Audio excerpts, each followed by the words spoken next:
Hello dears, എന്തുണ്ട് വിശേഷം? എല്ലാവരും സുഖമായിട്ടിരിക്കുമല്ലേ? അപ്പം നമ്മുടെ പുതിയൊരു ചെറിയൊരു വ്ളോഗിലേക്ക് സ്വാഗതം കേട്ടോ. അപ്പോൾ ഏതോ ഒരു ദിവസം ഡ്യൂട്ടി കഴിഞ്ഞ് വന്ന സമയത്ത് ഞാൻ കുറച്ച് ചിക്കനും കപ്പയൊക്കെ ആയിട്ട് വന്നു. അപ്പോൾ അതങ്ങ് പെട്ടെന്ന് കറി വെച്ചു. എല്ലാം ചെയ്തേക്കാമെന്നങ്ങ് ഓർത്ത് നമ്മൾ വന്നപ്പം തന്നെ സബോളയൊന്നും ഇല്ലായിരുന്നു. അപ്പോൾ അതെല്ലാം കുറച്ച് മേടിച്ചു. സബോളയൊക്കെ പൊളിച്ചു.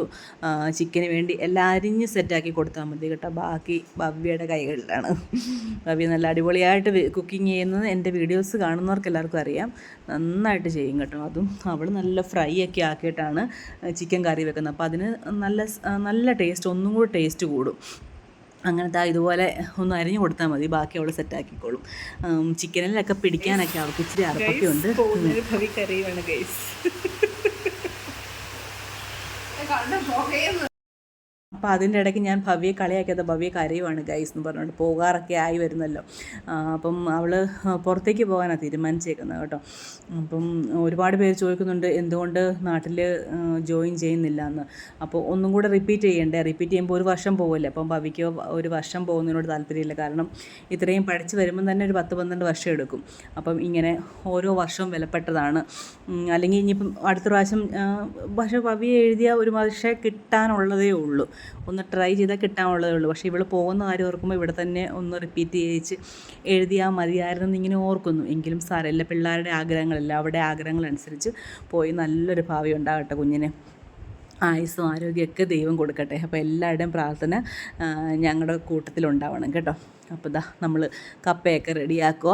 അപ്പം റെഡിയാക്കി നമ്മൾ നേരെ അടുപ്പിലേക്ക് വെച്ചിട്ടുണ്ട്. അപ്പോൾ അത് വേകുന്ന സമയം കൊണ്ട് ഞാൻ അതിനുള്ള സംഭവങ്ങളെല്ലാം റെഡിയാക്കിയായിരുന്നു. അപ്പം കുറച്ച് സാധനങ്ങൾ മേടിച്ചിട്ട് വന്നതെല്ലാം എടുത്ത് വെക്കുകയാണ്. അപ്പോൾ സബോളയും കാര്യങ്ങളൊക്കെ ഈ അലമാരിക്കകത്ത് ഞാൻ വെക്കുന്നത്. അപ്പോൾ അത് കുറച്ച് തക്കാളിയൊക്കെ ഉണ്ടായിരുന്നത് ബാക്കി എടുത്ത് ഫ്രിഡ്ജിലോട്ടൊക്കെ വെച്ചു. അപ്പം ഭവ്യത ചിക്കൻ്റെ പരിപാടികളൊക്കെ സ്റ്റാർട്ട് ചെയ്തിട്ടുണ്ട്. അങ്ങനെ അപ്പോൾ വെളിയിൽ കുറച്ച് തുണിയൊക്കെ കിടപ്പുണ്ടായിരുന്നു. ഈ മഴ കാരണം തുണി ഉണങ്ങാൻ യാതൊരു രക്ഷയില്ല ഗൈസ്. എന്തൊരു പാടാണ്. കുറേ മയിലിട്ടെങ്കിലും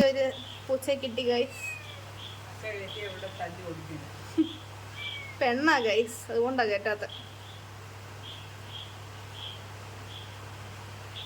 ഗുണ്ടുമണി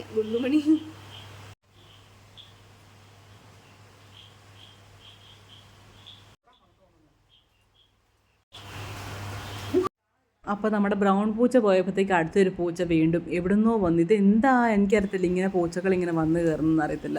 പക്ഷേ ഞാൻ പറഞ്ഞില്ല, എൻ്റെ ഒരു വിശ്വാസം കൊണ്ട് പൂച്ച വന്ന് കയറുന്നത് നല്ലതായിട്ടാണ് ഞാൻ കണക്കാക്കുന്നത് കേട്ടോ. അപ്പം നമുക്ക് ഉള്ള ദോഷങ്ങളും കാര്യങ്ങളും എല്ലാം ഇതുങ്ങളിലേക്കാണ് കിട്ടുന്നത്. അപ്പോൾ അങ്ങനെ വരുമ്പോഴാണ് ഇതുങ്ങൾ മരിക്കുന്നതെന്നൊക്കെയാണ് പറയുന്നത്, അല്ലെങ്കിൽ ഇറങ്ങി പോകുന്നതൊക്കെ അങ്ങനെ വരുമ്പോഴാണെന്നാണ് എൻ്റെ ഒരു വിശ്വാസം. ഞാൻ എവിടേക്കോ പറഞ്ഞും കേട്ടിട്ടുണ്ട് കേട്ടോ. ശരിക്കും നമ്മുടെ നെഗറ്റീവ് എനർജി മുഴുവൻ ആ പൂച്ചകളെ വലിച്ചെടുക്കുന്നതെന്ന് എനിക്ക് തോന്നുന്നു സത്യമായിട്ടും. അതുങ്ങളുടെ കടപ്പും ക്ഷീണവും കാണുമ്പോൾ ഞാൻ എപ്പോഴും ഓർക്കും, നമ്മളിലേക്ക് കിട്ടേണ്ട എല്ലാ അഴുക്കും അതുങ്ങളിലേക്ക് കിട്ടുന്നത് ഓർക്കുമ്പോൾ ഒരു വിഷമവും ഉണ്ട് സത്യത്തിൽ കേട്ടോ.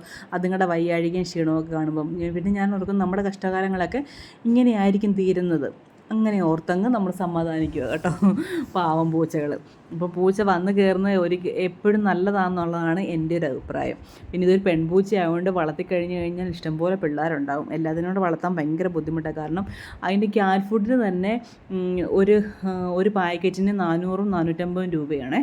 അപ്പം ശരിക്കും പറഞ്ഞു കഴിഞ്ഞാൽ ഞാൻ ശരിക്കും ഇതുങ്ങൾക്ക് വേണ്ടി ഒരു 1.5 ആഴ്ച ആവുന്നതിന് മുമ്പ് തന്നെ അടുത്ത പാക്കറ്റ് മേടിക്കേണ്ടി വരും. പിന്നെ ലിക്വിഡായിട്ടുള്ള ഫുഡ് കൊണ്ട് അത് ചോറിനകത്തൊക്കെ ചേർത്താണ് കൊടുക്കുന്നത് കേട്ടോ. ഇതൊക്കെ ശരിക്കും നാടൻ പൂച്ചകളാണ്. പക്ഷേ എങ്ങനെയോ എനിക്ക് എപ്പോഴും കൊടുക്കാനൊന്നും സമയമില്ലല്ലോ. അതുകൊണ്ട് ഞാൻ ഈ ഫുഡ് അങ്ങ് മേടിച്ച് വെച്ചേക്കുമോ. ഇതാകുമ്പോൾ ഏറെ കൊടുക്കും. പിന്നെ വൈകിട്ട് ചോറിനകത്ത് മറ്റൊരു കലക്കൊക്കെ കൊടുക്കും. അങ്ങനെയൊക്കെയാണ് കേട്ടോ.